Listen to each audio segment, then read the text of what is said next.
It's December 1st, 1988, and the ball is over in a sense, and the series of concerts complete. It is good to see you again, Ahmad Jamal. What a pleasure. Leigh, it's a treat seeing you too, sir. It's a joy to behold seeing the some of the legendary and some of the institutional people like yourself in the club here. It's been wonderful.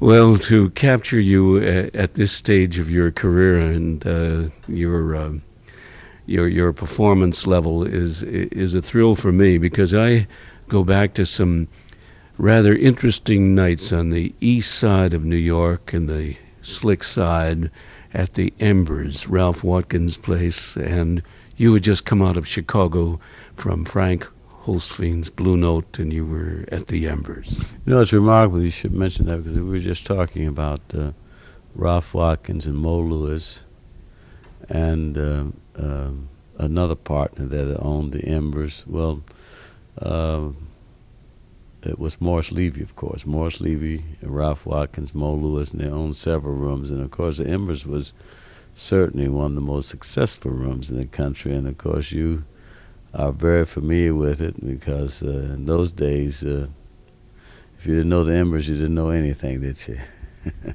Well, it was remarkable as you were playing on stand in that intimate white tablecloth surrounding. I know you could look up and you would see some faces there, and I think it must have been startling because they came from every walk of life and from history and the communications and entertainment business. Well, that room, housed a lot of uh, great artists, Art Tatum being one of them, Leigh. And later on, I had a bassist who joined Don Shirley, and he and Don went to New York and stayed in the Embers a long time. That was the beginning of a great career for Richard Davis. And, we were right across from the old El Morocco. El Morocco has subsequently moved, of course. But those are some glorious days, really. In fact, the L that was there, the overhead train, all that's gone now on 3rd Avenue. Oh, the sight of the city. Yes, and the faces change, don't they? And the generations go by. The person who used to be king there, though, was Joey Bushkin. See, Joey Bushkin and Papa Joe and Buck Clayton and Milton Hinton. That was the definitive group for the Embers. I was just an intermission group there then, and of course the noise used to bother me because it used to get quite noisy in there. Jackie Gleason used to come in there, Peggy Lee, so many people, and it was. Those are some great days. Really, you're bringing back a lot of nostalgia, to say the least. Well, marvelous musical days, I know, and certainly the three innkeepers were remarkable characters and separate stories in their own right, and unfortunately one of them, I think, has found that life has caught up with him, but we won't discuss that. Right. Well, Ahmad Jamal, this is a threatening question, I'm afraid, but I'm going to pose it anyway, and that is, as you look at your programming, your composition, and your execution of performance through the years, and you look back, how would you describe the evolution and development of the Ahmad Jamal style? Well, this is the most demanding business in the world, or one of the most. I shouldn't say the most. It is one of the most, and it's always the consummate surgeon you have to be. And when you cease to be that, then you cease to grow. You're never finished. I was at Smith's Music today, trying to practice a couple of hours, and the older you get, or the more mature you get, I shouldn't say older. The more things you want to do, the more things you want to develop. I don't have enough time to write and really put down all the ideas that I have in my mind. I'm constantly flooded with new compositions and new things, but I don't have time. So I look forward to working 6 months and composing and writing and relaxing for the other 6 months. I have a project in mind very soon to go in the studio and do that will contain some of the present directions that I'm thinking about. In your present group, which is a stunning organization, and the teamwork is really something that interfaces in an unusual way. It's too bad America's corporations, big business and small business, can't learn from small jazz groups like yours, because the communication seems to reach, and I marvel because your percussionist is on the far end. The drums are very close to you, and the bass and the piano, and that's an interesting kind of setup. You know, that setup that I'm using, I have to give credit to OP. Oscar Peterson started using this setup, and I watched a friend of mine use it, Monty Alexander. And I said, you know, this is the most logical place. You know, there are just a few of us that use that setup. Most of the time, you know, the piano is on the other end of the stage, and you're separated from the rest of the players by the long portion of the piano, which is altogether illogical. And I looked and looked, and I said, you know, OP is absolutely right, and I've been setting up that way ever since. Oscar Peterson, I meant, of course, when I say OP. Well, there's certainly just electricity and direct communication there. In your in the kind of performance that you present, how much of it is instant composition from night to night with your own structures and your main themes, but beyond that?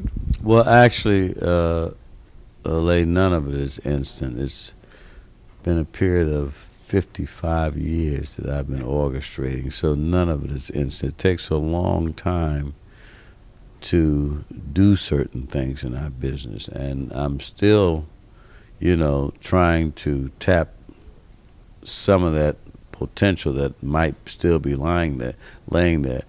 But many of my things, of course, I started writing many years ago. I was writing when I was 10 years old.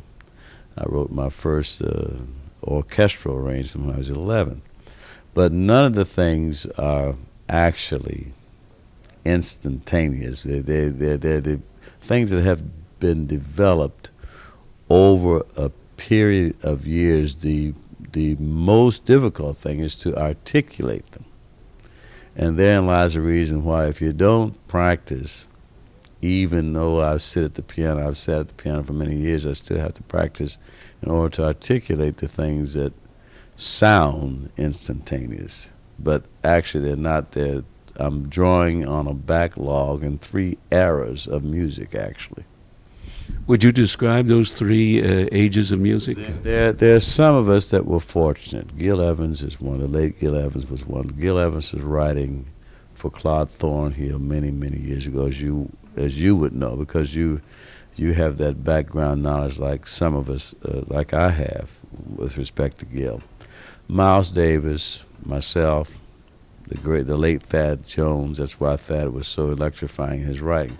There are 3 eras. When I was a kid, to answer your question, I was listening to Jimmy Lunceford, Benny Goodman, Count Basie, John Kirby, Nat Cole, all those wonderful things. Then I was still quite young, in my teens, early teens, when the revolutionary Gillespie and Charlie Parker came around. Now I am living in the electronic age. So it's very difficult to compete with guys like Gil and myself or Miles and so forth and so on that are drawing from 3 compartments as opposed to a person who's drawing from 1. Those are the 3 ages that we live, and we're still around. And it seems to me you may have a 4th age, and that would be the European classical influence as well. Well, that is true. I grew up in a wonderful place called Pittsburgh. In fact, they're doing a tribute for me this coming Friday at Bidwell Center. Pittsburgh, we didn't have the separation of church and state. You had to study Ravel along with Duke Ellington. You had to study Debussy along with Earl Garner. You had to study Mozart along with Art Tatum. My town raised Earl Wild, Oscar Levant, Earl Garner, Billy Strayhorn, Mary Lee Williams, Roy Eldridge, the legendary Dodo Mamarosa, who most people have forgotten. In fact, Andre Previn is conducting in my hometown now.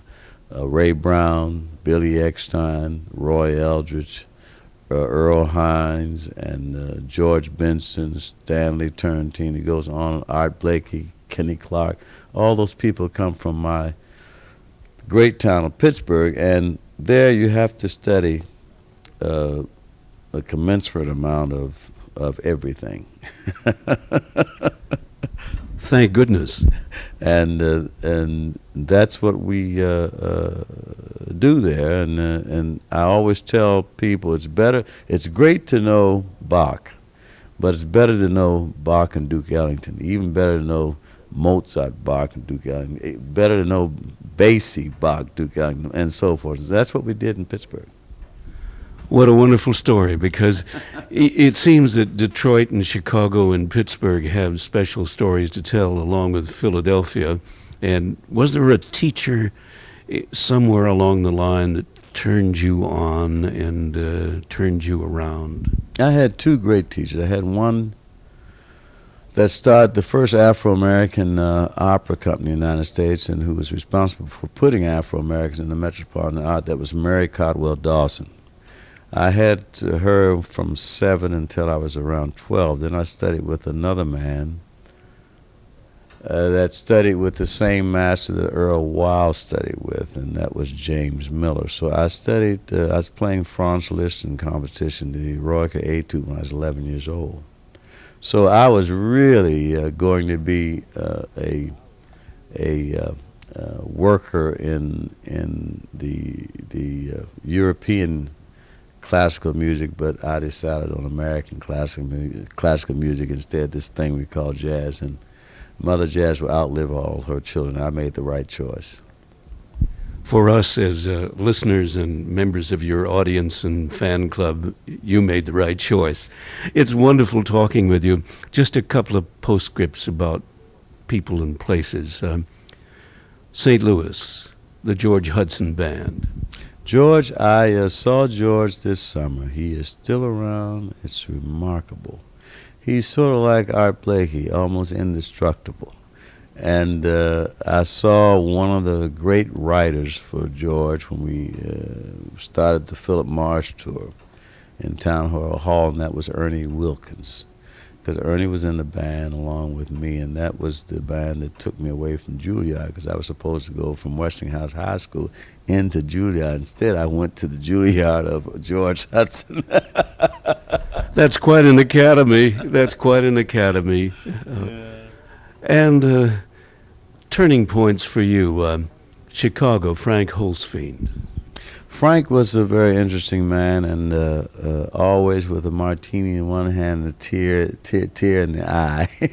And I remember before I left for my trip to the Middle East, I was going to Cairo in 1959, and Frank was in a lot of trouble with his place.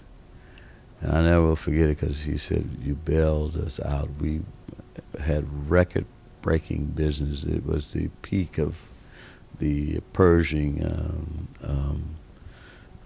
product, 628 at the Pershing, that LP, and we went in with that little trio, Vernell, Israel, and myself, and broke all records, just 3 pieces. And that was the turning point. Well, prior to that was a turning point, because when we went into Pershing, Leigh, and recorded that legendary record, that was the actual turning point.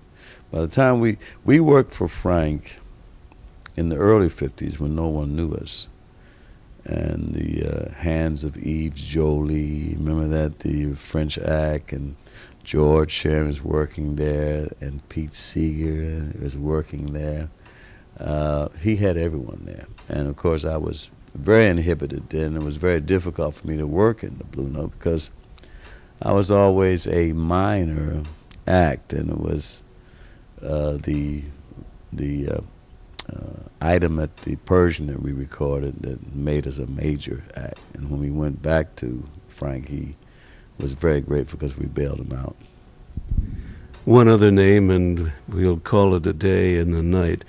John Hammond, in the early 1950s, when you were at the Embers, came into the scene. John Hammond was a remarkable man, and a man who had an uncanny ability to spot talent, be it Bob Dylan or Ahmad Jamal. And we miss John, and we were talking about John and Fritz Steinway, who took me over to Steinway 30 years ago when I became a Steinway artist. And John, of course, has passed away, but John was a man who cited the little three strings that I had then, and gave us a great big boost. We really admired John. He was a good man, and certainly one of the great guys that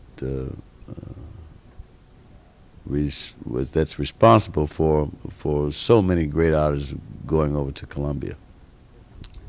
Ahmad Jamal, it's getting to be the small hours, as they say, and in this fantasy and reality, I want to thank you so very much for looking back in time and reviewing the stages of your career. And indeed, it is always a pleasure to meet, talk with you, and most of all, to just sit and be a part of your audience. Thank you, Leigh. You carry a lot of valuable information.